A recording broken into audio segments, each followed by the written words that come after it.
ভারতে মসজিদে নামাজ পড়তে দেওয়া হয়নি, ভারতে অসংখ্য জায়গায় গরু কোরবানি দেওয়া হয়নি, মুসলমানরা গরু কোরবানি দেয়নি, এই কারণে হিন্দুরা গরু বিক্রিও করতে পারেনি।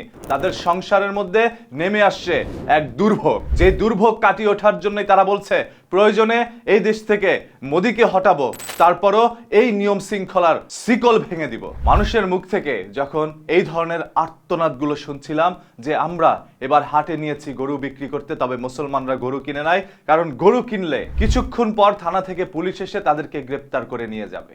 ওইখানে গরু কোরবানি দেওয়া সম্পূর্ণ নিষেধ। দেওয়ার কথা ছিল খাসি বা ছাগল, পরবর্তীতে সেই খাসি ছাগলও কুরবানি দেওয়া বন্ধ করে দেওয়া হয়েছে। ভারতের মধ্যে কেন হঠাৎ করেই মুসলমানদের উপরে এই ধরনের আচরণ করা হচ্ছে, এই প্রশ্নের জবাব হয়তোবা কেউ দিতে পারবে না। দেখেন, উৎসব যার যার শান্তিতে বাঁচার অধিকার রয়েছিল সবার, আজ মুসলমানের ক্ষতি করতে গিয়ে যেন আপনাদের নিজেরই ক্ষতি হয়ে গিয়েছে। ওই দেশের সাধারণ জনগণ বলছে কেন মোদী সরকার হঠাৎ করে এই আইন পাশ করেছে।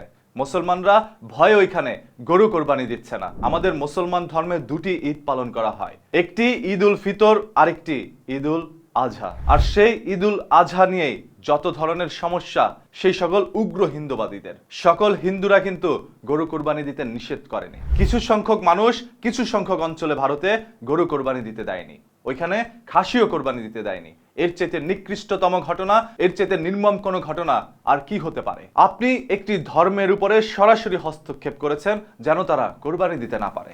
আচ্ছা, আপনারা একটি নিয়ম করেছেন, যে নিয়মের বিরুদ্ধে একটু কথা বলতে হয়। আপনারা বলেছেন গরুর বয়স যখন 14 বছর অতিক্রম করবে, পরবর্তীতে গিয়ে তাকে আপনারা কোরবানি দিতে পারবেন, কারণ সে আপনার মা লাগে। এখন 14 বছর পর্যন্ত একটি গরু আপনার মা পরিচয় থাকে, এর পরবর্তীতে হঠাৎ করে কেন আপনার মাকেই আপনি ঘর থেকে বের করে কোরবানির জন্য পাঠান? এ আবার আপনাদের কেমন ভালোবাসা?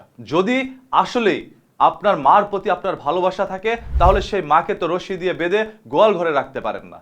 আপনার নিজের মাকে দামি পালঙ্কের মধ্যে শুয়ে রেখেছেন, তাহলে সেই মা কেন গোয়াল ঘরে?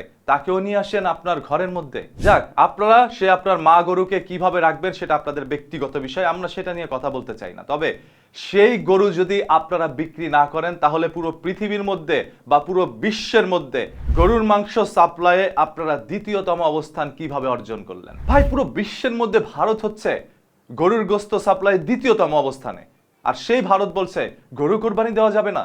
না, গরু কোরবানি দেওয়া যাবে, তবে মুসলমানদের ঈদের অনুষ্ঠানে গরু কোরবানি দিতে পারবে না। মুসলমানদের উপরে সমস্যা, গরু নিয়ে কোনো আপত্তি নেই। এই হচ্ছে ভারতের অবস্থা। মনে রাখেন, আল্লাহ তাআলা সবকিছুই দেখেন, আল্লাহ তাআলা ছাড় দেয় তবে ছেড়ে দেয় না। এই সকল কিছুর বিচার একদিন হবে, সেটা আল্লাহ তাআলার মাধ্যমেই হবে। আজ আপনারা পুরো মুসলমান জাতির মাঝখানে একটি বিভেদ সৃষ্টি করে দিয়েছেন। আপনারা বুঝিয়ে দিয়েছেন হিন্দু মুসলমান কোনোদিন ভাই ভাই হতে পারে না। যদি তাই পারতো, তাহলে আপনাদের পূজা আপনারা করতেন, মুসলমানের কাছে মুসলমানরা করত। আপনাদের মা নিয়ে সমস্যা আছে, তবে ছাগল নিয়ে তো সমস্যা থাকার কথা না, কারণ আপনারা নিজেরাই ছাগল বা খাসি বলি দিচ্ছেন, আর সেই ছাগল বা খাসি মুসলমানরা কোরবানি দিতে গেলে আপনাদের সমস্যা।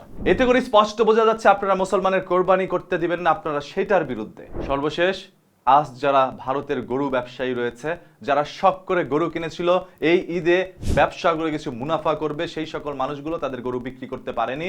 হাটে আসার পর মুসলমানরা বলছে তোমাদের মাকে নিয়ে তোমরা বাড়ি ফেরত যাও, আমরা তাকে কিনবো না। সর্বশেষ, ভারতের এই নতুন নিয়মগুলো আপনার কাছে কি মনে হচ্ছে আপনি একটু কমেন্ট করে জানান। দেখতে চাই আপনাদের সবার মূল্যবান মতামত। আর হ্যাঁ, প্রতিদিন সত্য তথ্য এবং খবরের আপডেট জানার জন্য নিউজ কি চ্যানেলের সাথে থাকেন। চ্যানেলটাকে সাবস্ক্রাইব করে ফেসবুকে দেখে থাকলে ফলো করে দেন। এখানে নিত্যদিন নতুন খবর নিয়ে হাজির হব আমি, কথা দিলাম।